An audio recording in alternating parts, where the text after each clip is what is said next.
We still have a lot to talk about as it pertains to things not going well for Michigan in Norman. We're bringing on Connor Stalions to dig deeper into the manifesto right here on Locked On Wolverines.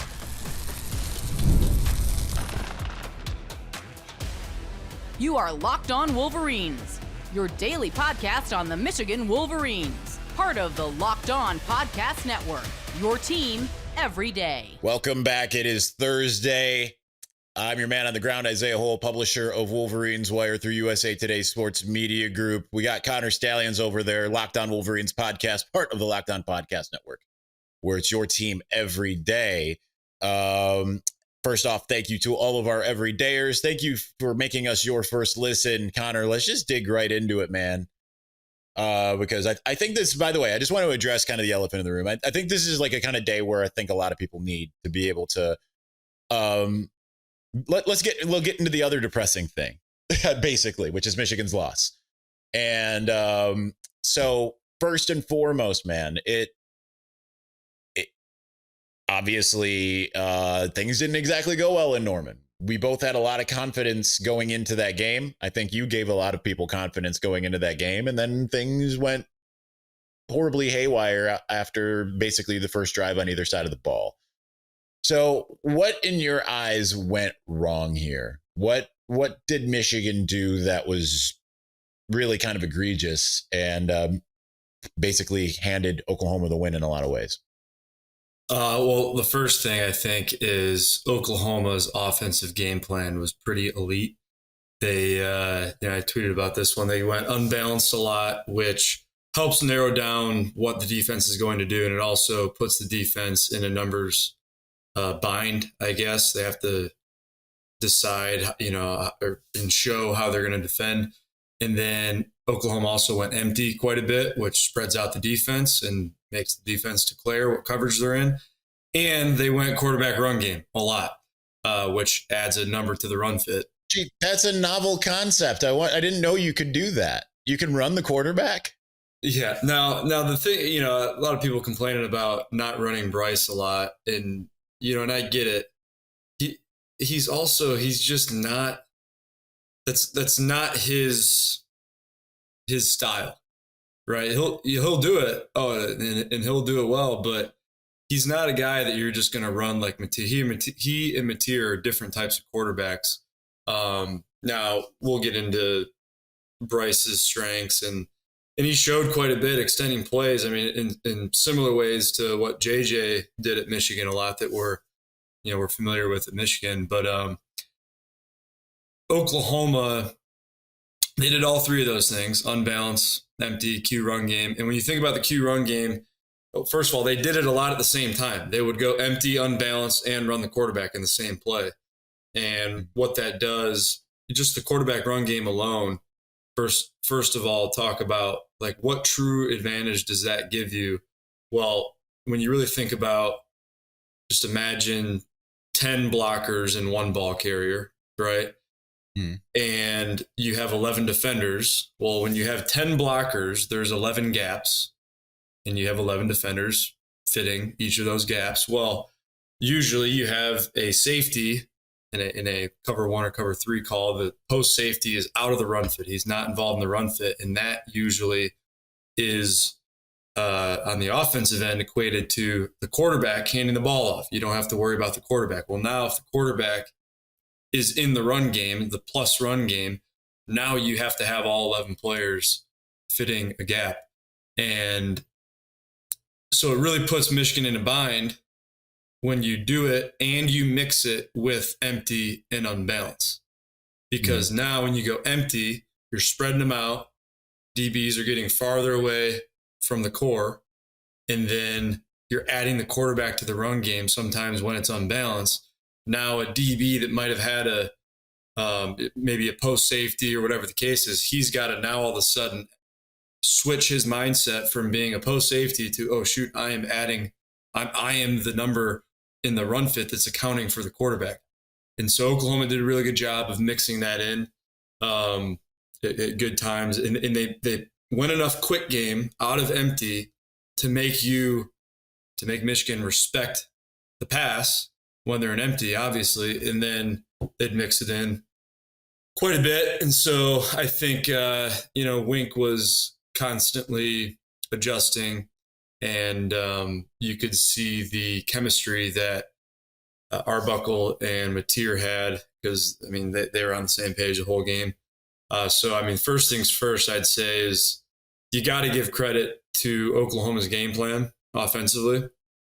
And I will say, I think Michigan's defense did enough to stay in the game. They didn't necessarily do enough to win it, and that was mostly because of third down. I don't have the numbers in front of me, but I feel like Oklahoma had to convert it on like 60% of their third downs, which you're not going to win many football games if you're giving that up. And a couple of those were a few missed assignments. I think the one there, Michigan went cover zero, and Mateer hit the running back on a little rail route, or just a check release.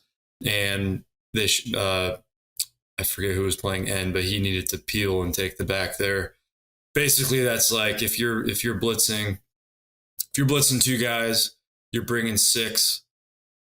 Your 4 down linemen plus 2 blitzers. Well, another guy can add on. Whoever's covering the running back can also blitz if the running back is in pass protection. But if the running back releases, the end has to take him. So that was a misassignment. There were obviously they didn't finish in the pocket on Mateer. Could have been a lot of a few more third downs that forced a punt. But man, Mateer's a gamer. I think, the first thing, can you complain about Michigan should have done X, Y, and Z? Yeah, but Mateer's legit. And I mean, I know he's now the Heisman front runner, rightfully so. They have a tough schedule. So, we'll see. Hopefully he plays as well as he did against the rest of the competition. But that's the first thing, definitely. Oklahoma, their offensive game plan was legit. Then you want to go to the other side of the ball. Couple of the positives, Michigan's offense, I think, similarly to the first game, with that first completion to Samaj, just getting Bryce in a rhythm, that first boot completion was a good play call to potentially get Bryce in rhythm. Obviously, Justice Haynes is always a positive. But like you said, there's more negatives than positives in this one. And I think it starts with, and I tweeted about this one, too much condensed formations and kind of predictability of like, in 12 personnel, 2x2, they're going to shift, they're going to start wide, shift in. When you're condensed, especially with a young quarterback, now Bryce is smart, but you got to help him out. Right, you can't just throw them out there. Good luck. When you go condensed, you're not. I don't care who you are, whether you're Bryce Underwood or Tom Brady, you're not going to be able to figure out what the defense is doing pre-snap as well as you could. The more spread out you are. So I think that's the first thing. The second thing I'd say is, I don't know if you noticed this. It felt like they got the play in a little too late in the huddle. Constantly breaking the huddle, and it didn't. I mean, they weren't in the huddle for long. It's not on. I don't think it's on Bryce, relaying the play in the huddle. But they're constantly breaking the huddle at like 8, 9, 10 seconds, and you compile that with the atmosphere and the play clock. Now he's getting to the line. He's worried about the play clock. He's just trying not to get a delay of game, let alone reading the defense. So I would like to see a little more tempo. Just to allow Bryce to take a second, ID the defense, and move forward. And then the typical, fans complaining about the play calling. Every loss, every fan will complain about play calling, but I do think they were behind the sticks too much, running on first down, running on second, screen on third, or run, pass. It's kind of goes into you're driving a Ferrari with Bryce. You got to figure out how to drive it, and it's okay to open it up on early downs, right? It's kind of finding that balance between the identity of Michigan and the run game, but also having Bryce. And it might take, hopefully it doesn't take too long, but it might take a little bit of time to kind of fall into that rhythm, to open it up, allow Bryce to, you want to make defenses fear throwing it early. And I don't think Oklahoma really feared that too much. And that kind of played into Venable's hands, where you create these third and longs constantly throughout the whole game. Well, that's what Venable lives in. And we said that last week. We said if Michigan gets into third and long, which they don't usually do, you're playing right into Venable's hands. And that's exactly what happened. Yeah, it's and Michigan, unlike Oklahoma, did not convert a lot of third downs, and Bryce seemed like he was running for his life quite a bit. But let's get more into Bryce Underwood, because I think we both agree he wasn't the problem in this game, and we can talk about the positives and the negatives of him very specifically. Let's do that here in just a moment. But before we do, hey, Locked On Wolverines fans, are you still paying full price for gas? Well, stop leaving money behind. Get real cash back every time you fill up with the free Upside app. Simply download the free Upside app in the App Store or Google Play right now and start earning cash at the pump today. Use my limited time promo code FOOTBALL and get an extra 25 cents back per gallon on your first fill up. You can make up to $300 a year just from buying the gas that you already needed. At first, I thought it was too good to be true, but it's totally legit. Real people are getting paid just to get to make their daily commutes, and you can too. Plus, you can cash out anytime to your bank account, PayPal, or an e-gift card for Amazon and other brands. Don't let this offer drive on by. Download the free Upside app now using my limited time promo code FOOTBALL for a limited time 25 cent per gallon bonus. This promo code FOOTBALL. Offers vary by user and location. Go to upside.com for terms and conditions. All right, we're going to continue on here momentarily, but this is Mazda's Moving the Game Forward, brought to you by those who believe it's not just about playing the game, it's about redefining it. Because these moments do more than win. They push what's possible. They remind us to go that extra yard, to shift into that extra gear and keep moving the game forward. Much like Justice Haynes, who Connor mentioned, had arguably the play of the game for Michigan, bringing Michigan back within striking distance within one play in the second half, going 75 yards for a touchdown. It's going for it no matter even what the post-game interview had with that that positive outlook or whatever. I'm not very good at reading, apparently. Regardless, it's what keeps fans and players alike moving forward, always chasing the next great moment. So when you follow what moves you, the unexpected is only the beginning. And just like there's more to every highlight, there's more to a Mazda vehicle. Mazda, move and be moved. All right, Connor, I think it's interesting. I saw a lot of rival fans, and when I say rival fans, I mean rival media. Shout out to he's actually my friend, but I'm gonna give him a shout out right here, Dave Biddle over at Bucknuts. People want me to say bad things about him. I'm not gonna say bad things about him, but I will note that he tweeted 9 of 24 as if that told the story of Michigan's freshman phenom. And acted like you saw all kinds of people, again, rival fans, aka media, pretending like Bryce was the problem for Michigan. And I don't believe that was the case. I don't think that you believe that was the case. So let's talk about Bryce and what he did in this game. First off, like normally we would start with the positives and work through the negatives. I want you to work backwards. What were the negatives that you saw from Bryce in this game? What does he really need to work on here? Well, I think he made 2 major mistakes in the game. The one was costly, the other was not. The costly one was pulling the ball on 3rd and 2 in the high red zone. I think Michigan ran duo, and I don't think there was an RPO tag to it.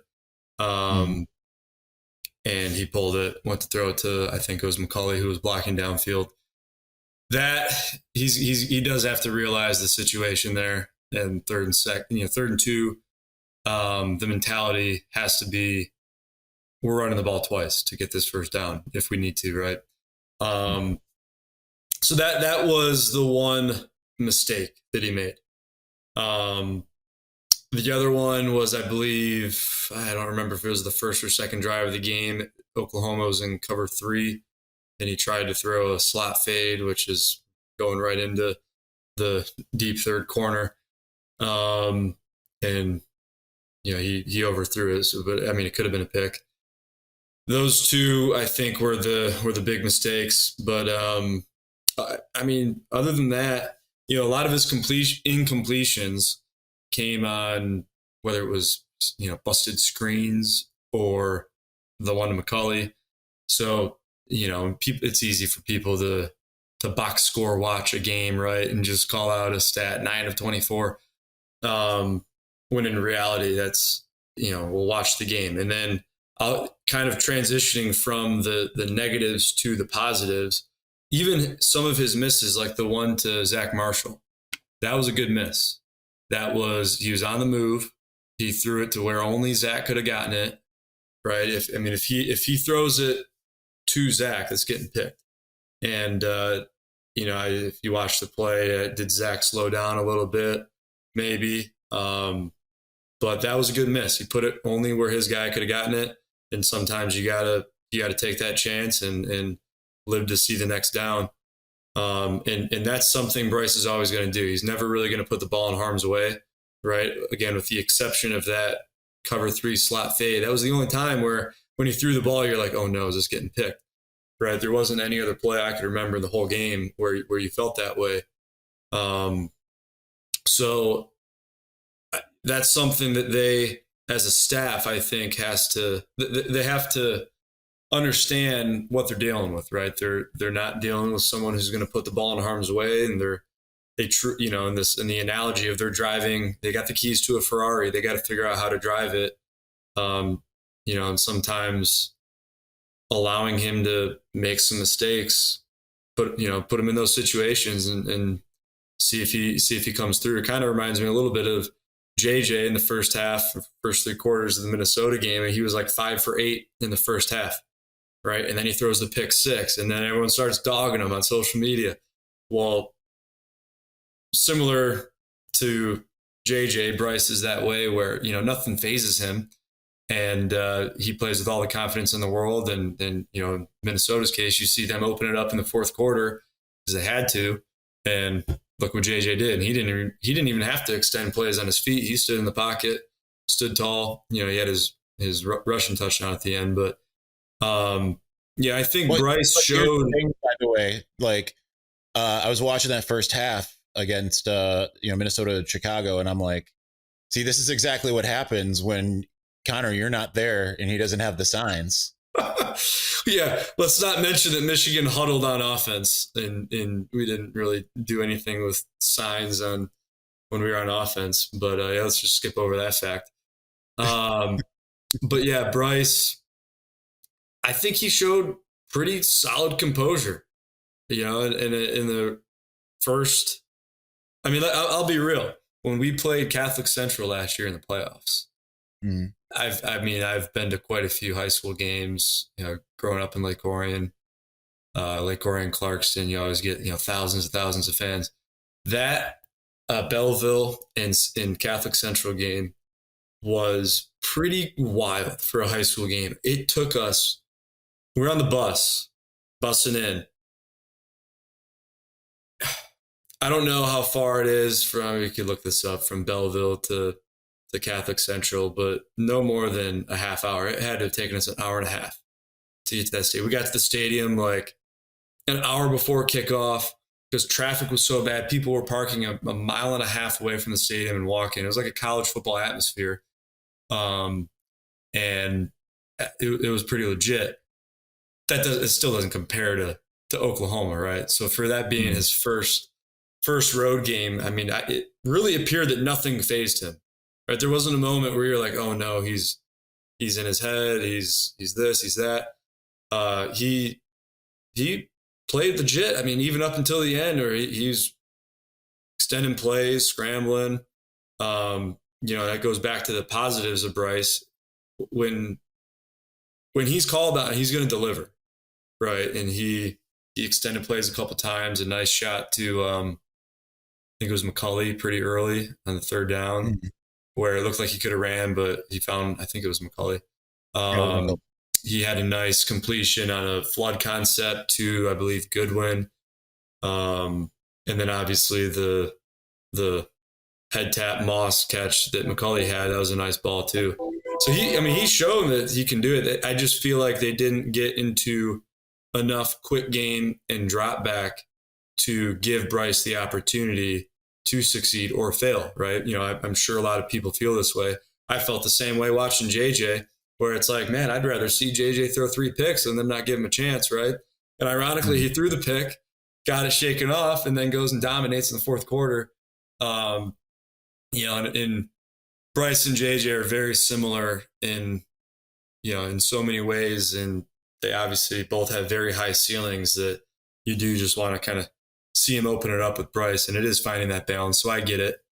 But yeah, I thought Bryce overall, obviously he's not going to give himself a great grade in that game, but he wasn't a liability, right? It's not like we didn't move the ball because of Bryce.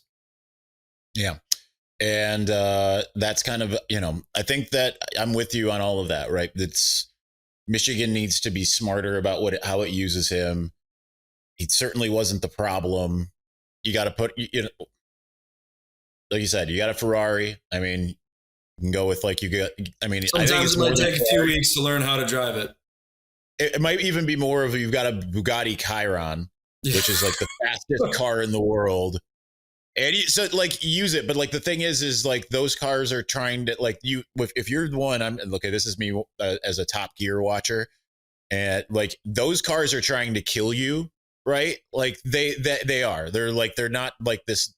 They're not your Honda Civic out there, And I think that's kind of how the coaching staff kind of looks at it sometimes. It's like, I just don't want this thing to kill me. And it's like, yeah, it might kill you in some moments. But you're not going to be dead forever in this type of case. So just open it up, use that.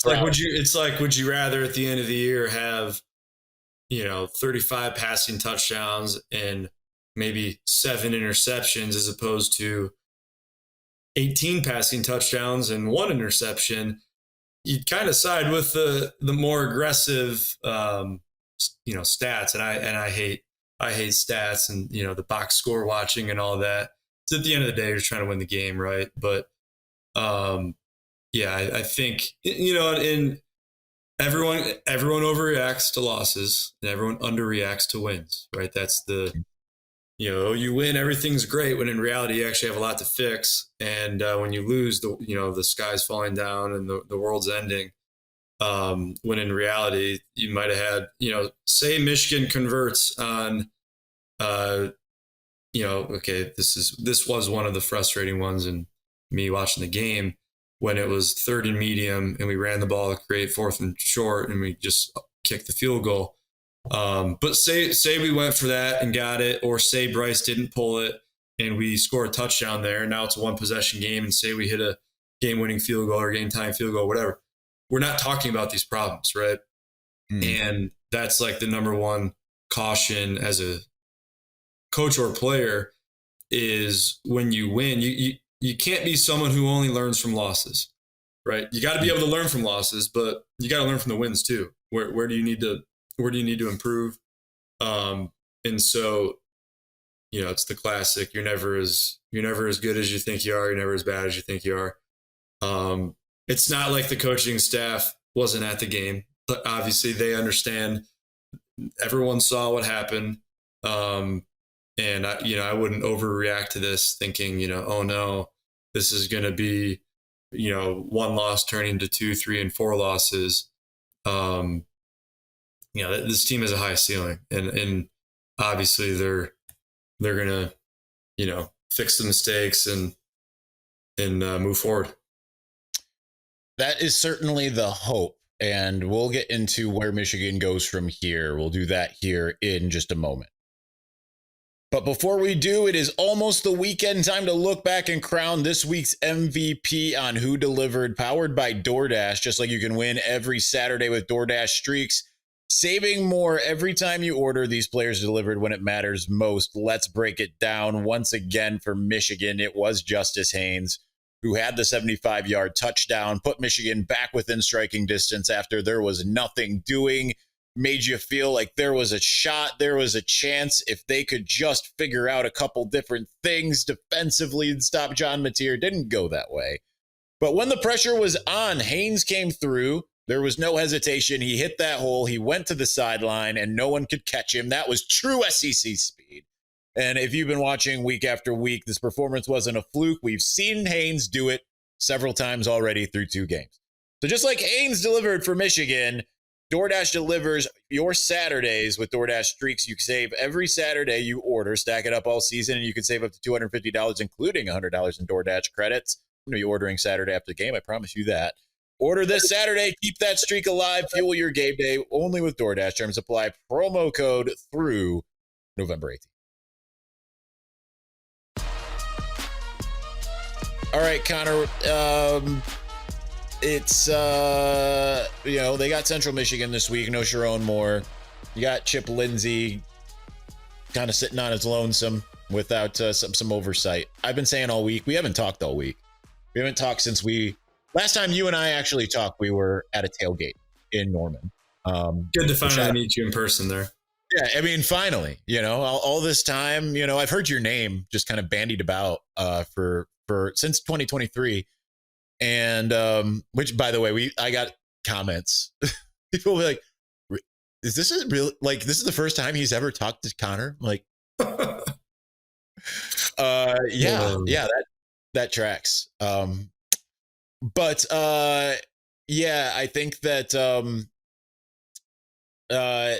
there were some things that I had kind of learned that of just kind of some tension in the building about like the offense. But I think it's going to be an interesting week in terms of not having Sharon there and Chip Lindsey kind of, he doesn't have that oversight. Not to get into that necessarily. I'm just using this as a prelude. Where do you feel like Michigan does go from here, especially given that Sharon is not going to be able to be in the stadium or around the program for an 8-day period here?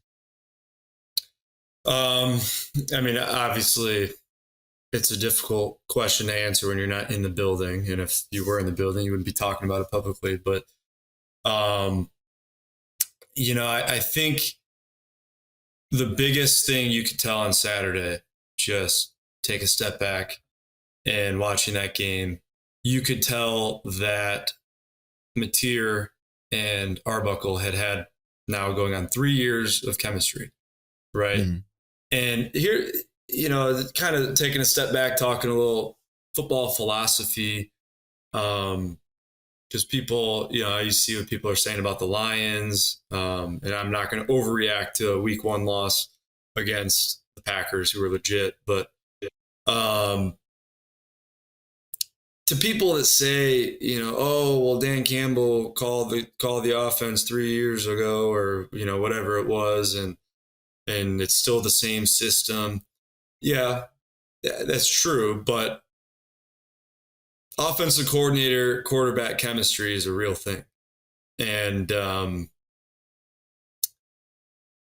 Bryce is a guy that, you got to, again, it's like having the keys to the Ferrari. I just think back to when I was at Belleville for those 3 weeks. We talked every night. He called me every night watching film.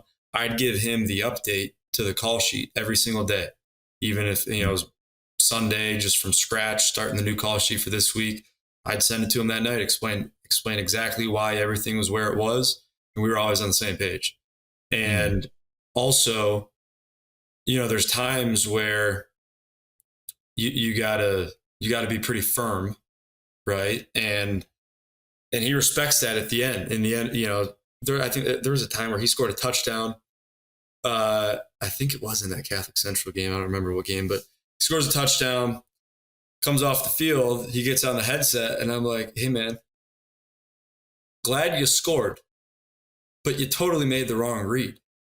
And explain, why what he did was wrong and what he needs to fix. And that kind of goes back to the learning from the wins too, right? But at the end of the day, Bryce is a guy that you're going to have to, anyone is, you're going to have to hold him accountable, and he respects that.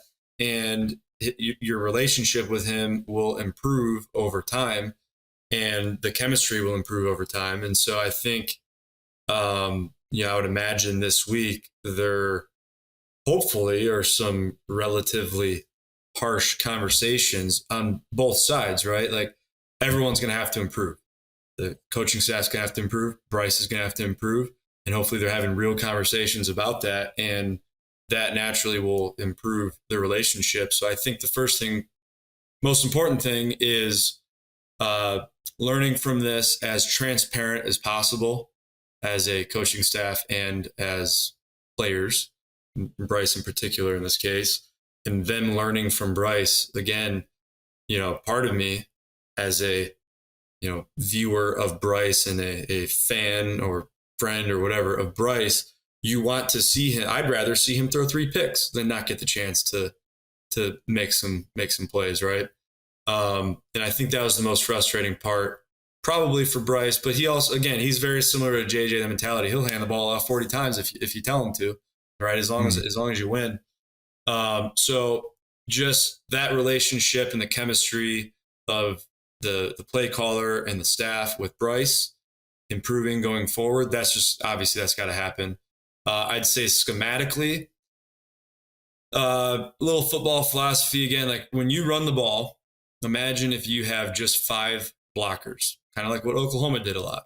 Well, that's only 5 opportunities to whiff on a block and give up a TFL. Well, if you have, say, 9 blockers, if you're in a very condensed formation and like 22 personnel, if you have, or like Michigan had 7 offensive linemen on the field a lot, so you have 9 blockers, that's 9 chances of someone missing an assignment and giving up a TFL, right? So in a weird way, most people think of like running the football effectively as, having a fullback and all these tight ends and pounding the rock, when at the end of the day, you can still be almost more effective running the ball if you spread out, right? And then you have fewer opportunities of a missed assignment on the offensive line or in the core, right? Because sometimes it's a tight end or a fullback. And I think spreading out the offense, I'm not saying let's go empty every play, right? But mixing it in and not just constantly reverting back to condensed formations, it does 2 things. One, it can be a kind of complement to the run game. And also, should go without saying, that it gives Bryce the opportunity to identify the defense much, much better. So maybe seeing a little bit more tempo or whatever could help get the play in a little earlier, where he has 10 to 15 seconds and he's not worried about the play clock. And, because obviously when you break that huddle, first thing you do, you look at the play clock and it's at 9 seconds. Oh, shoot, we got to go. You're not worried about what front are they in? Are the linebacker? How are the linebackers aligned? What levers does the nickel have? What's the boundary safety doing? You don't have time to do that when you look up and you see 7 seconds on the play clock. You're thinking, oh, shoot, we can't get a delay of game. So starting with that, and then again, the more spread out you are, and I'm not saying it's got to be all 5 wide, empty, but just mixing it up where you're putting defenders in true conflict. When you're condensed, defenders aren't in conflict because they could blitz, they could drop, they could be in man. You don't know because everyone's so tight in the core. You don't know what's coming from where and what coverage you're going to get post snap. You spread it out a little bit. You motion, and Michigan's always going to be great at motioning and shifts and all that.